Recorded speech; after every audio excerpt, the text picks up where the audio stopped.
Regalitos del Alma, en su episodio número 5, te cuenta parte de su historia y te dice que los momentos no necesariamente tienen que ser extraordinarios para que seas una persona valiente. Ya lo eres desde el momento que naciste y hoy tu decisión hace la diferencia.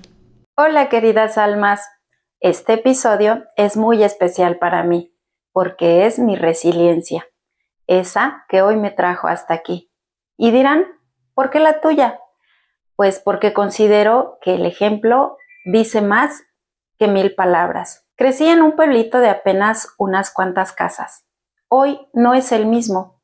Los hijos crecieron, los nietos nacieron y algunos bisnietos alcanzaron a conocer al abuelo. Bueno, pues mis papás se casaron apenas unos jóvenes de 18 y 19 años. No conozco mucho su historia, pero sí lo suficiente para darme cuenta de lo difícil que fue para ellos crecer en un lugar lleno de carencias, de muchas formas. La vida me bendijo con su presencia. Comenzaré por contar algunos recuerdos bonitos, otros no tanto, pero de los cuales el aprendizaje que hoy me dan tienen un gran valor. El recuerdo que mi corazón atesoró con mucho amor es el de mi bisabuelo, Charamaco, para ser más clara. Un viejito tierno y amoroso que recuerdo como si mi yo de ahora hubiera sido solo una espectadora. Su presencia hacía que mi corazón entrara en una especie de euforia. Con solo verlo llegar a mi casa. No sé si era cariñoso conmigo o si él y yo teníamos una unión especial por alguna razón, pero la emoción que sentí al verlo era inexplicable. Recuerdo que vestía un pantalón caqui o gris, una camisa o un suéter verde a cuadros y un chaleco rojo que últimamente sé de dónde viene ese gusto. Ese chaleco representó por muchos años esa figura. Es el recuerdo que más grabado tengo. Y el último, porque su rostro se fue difuminando con los años. Y mi mamá me cuenta que en una ocasión llegaba donde mi papá construyó lo que fue nuestro hogar. Apenas vi que se acercaba, corrí a encontrarlo y a llevarlo hasta la cocina, donde nos encontrábamos comiendo. Lo senté en mi silla, le di mi plato de comida, unas tortillas y mi taza de té. Quiero pensar que con eso quería corresponder a su amor, que estoy segura me daba. Otra anécdota que marcó mucho es que me gustaba estar con mis primas, Chela sobre todo. Era como mi lugar seguro. Entiendo perfecto por qué. Recuerdo que cuando tenía como 6, 8 años, me sentía cómoda con ella y me gustaba ir a dormir a su casa.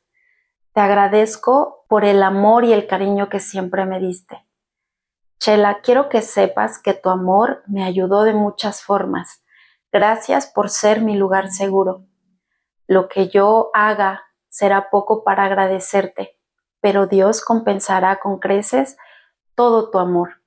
Estar a tu lado era mi refugio. Y no es que mi mamá no me cuidara, lo que pasa que ella cumplía su trabajo de mamá, esposa, hija, dejando sus sueños, sus metas, porque en ese momento así lo mandaba el lugar y la sociedad donde creció. También tiene su historia, sus heridas. Hoy las entiendo. Los años de escuela no fueron fáciles. Era una niña que nadie quería cerca. No recuerdo que me hicieran bullying, pero sí era la rechazada, porque así me sentía. Ojo, no era culpa de nadie, era simplemente que lo tenía que aprender. Cuando me miraba al espejo, la palabra fea resonaba a través de ese cristal y me dolía muchísimo. Delante de esa imagen rechazaba mi apariencia, mi nombre. Hasta hace un par de años comencé a sanar con ese tema. No fue fácil, pero fue muy reparador.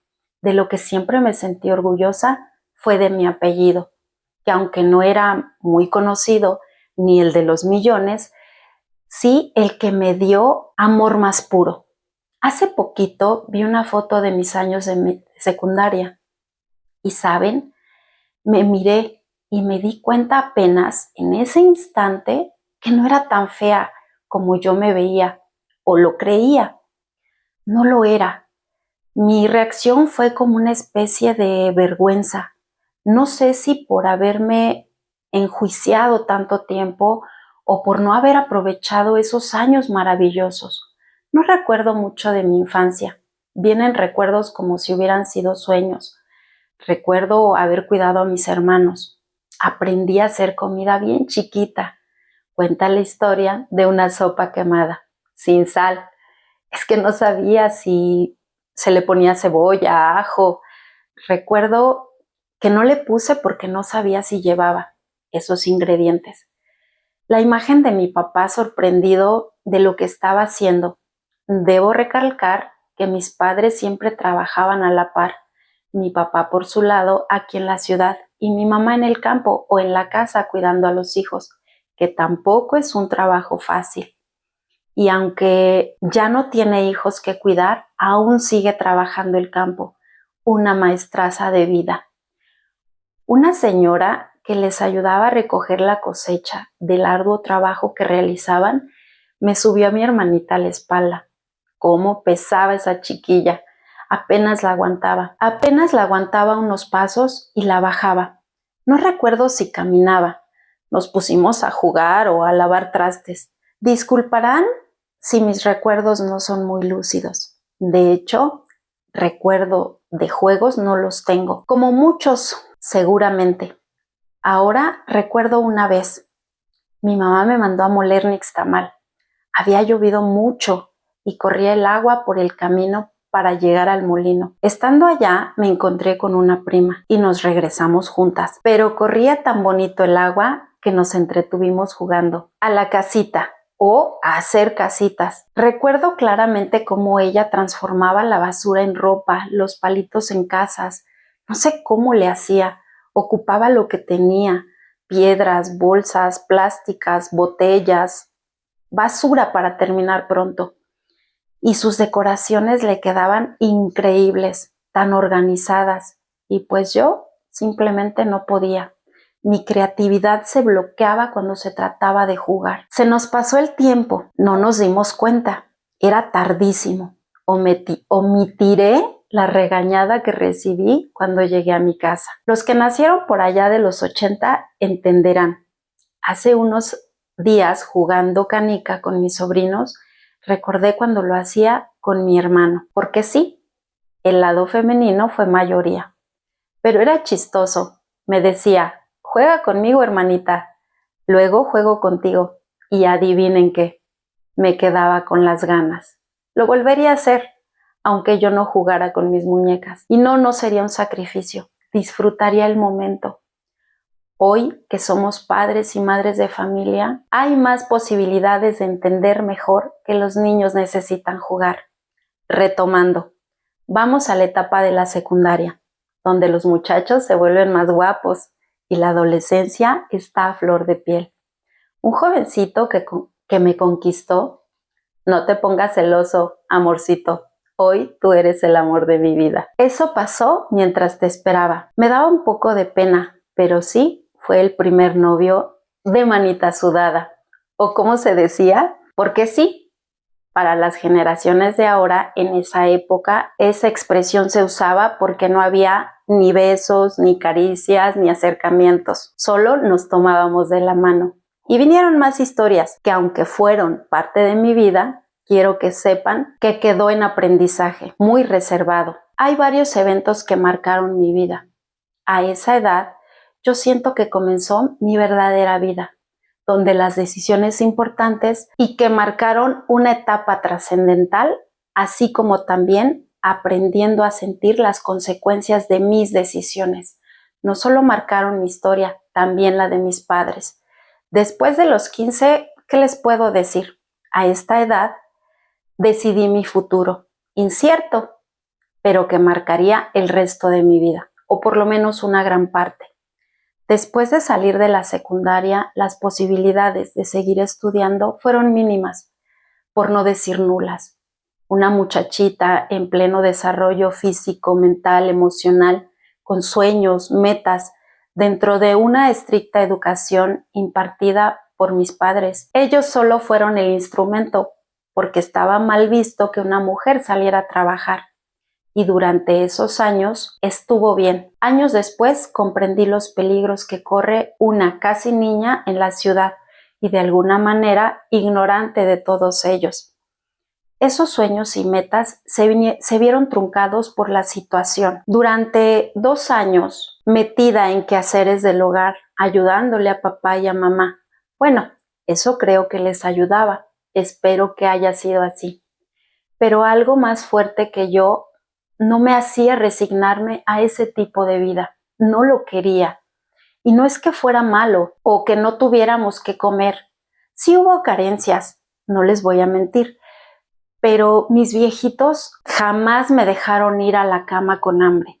Hacían lo que podían dentro de sus posibilidades, pero aún con eso yo no estaba contenta con mi forma de vivir en ese momento. Veía a mis conocidas, algunas amigas, que se juntaron o se casaron jóvenes. Veía su vida y no me resignaba a que eso fuera para mí, de ninguna de las formas. Recuerdo que una vez aburrida de lo que estaba viviendo, llegó a mí la idea de también juntarme. Pensaba que no iba a ser tan diferente a lo que vivía y enfrentaba, pero sí tenía claro que no iba a cometer el error de juntarme solo por salir de mi casa. Qué bueno que le hice caso a mi voz interior, de lo que me salvé, pero también veía a otras conocidas que salían del pueblo a trabajar a la ciudad. Yo quería eso, no como envidia, más bien las admiraba. Veía cómo consentían a sus papás y a sus hermanitos, y yo buscaba eso, ayudar. Estando en casa sentía como si les quitara lo que había. Sé que no era así, solo era mi pensar. Mi papá decía que sus hijas no trabajarían. Mi papito bello. Le costó aceptar que su hija mayor se rebelara por primera vez a sus 17 años. Nunca fui una niña rebelde, pero esa sería la primera vez que iría en contra de su voluntad. Se enojó mucho conmigo cuando me vine. Cuando nació mi hija, entendí mucho de lo que mis padres hicieron por mí. Cuando llegué a mi primer trabajo, después de asignarme mis deberes, me fui a dormir. La primera noche, sola, lejos de mi familia, un nuevo camino me esperaba. Las personas con las que llegué me trataron muy bien desde el día 1. Jamás me limitaron nada. Sin embargo, sabía cuál era mi lugar. Gracias por esos años tan constructivos, por la paciencia, por el respeto que siempre me dieron, por la transformación y realización de una parte de mi vida. Y así pasaron 6 años. Hubo veces que la soledad invadía mi vida, mi cuarto. Lloraba por las noches añorando volver al nido, pero otra vez algo más fuerte me detenía. Orgullo tal vez, las voces del fracaso tan precisas que no me iba a permitir pensar o darme el lujo de volver. Sin embargo, todo tiene un principio y un fin, y decidí soltar ese trabajo. Volví a casa a descansar, según yo, pero otra vez la vida me tenía reservado un plan perfecto.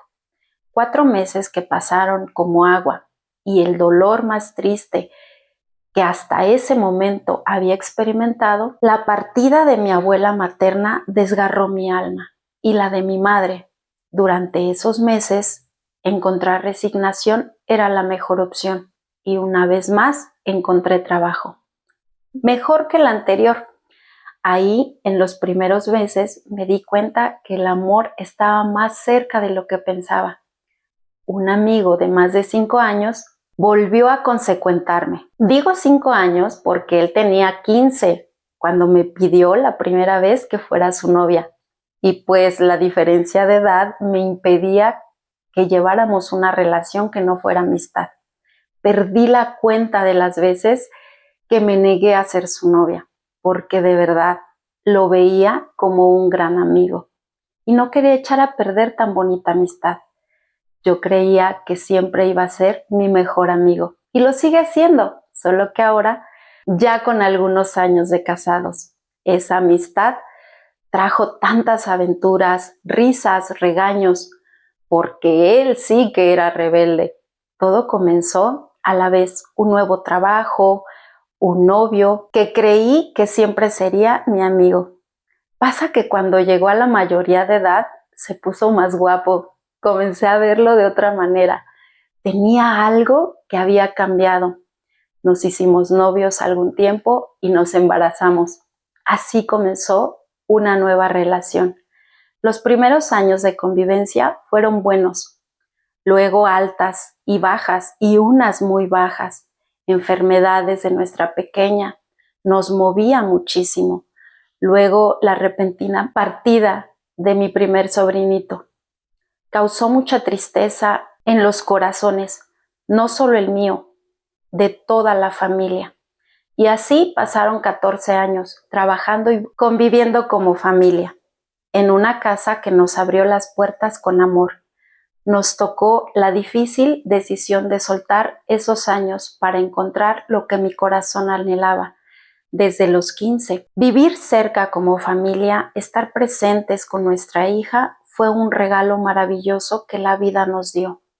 Hasta ese momento los cambios trajeron situaciones, incomodidad en 2 trabajos más. No me hallaba, llena de pretextos para seguir buscando lo que la vida, Dios tenían para mí. Mi hija cursando la secundaria.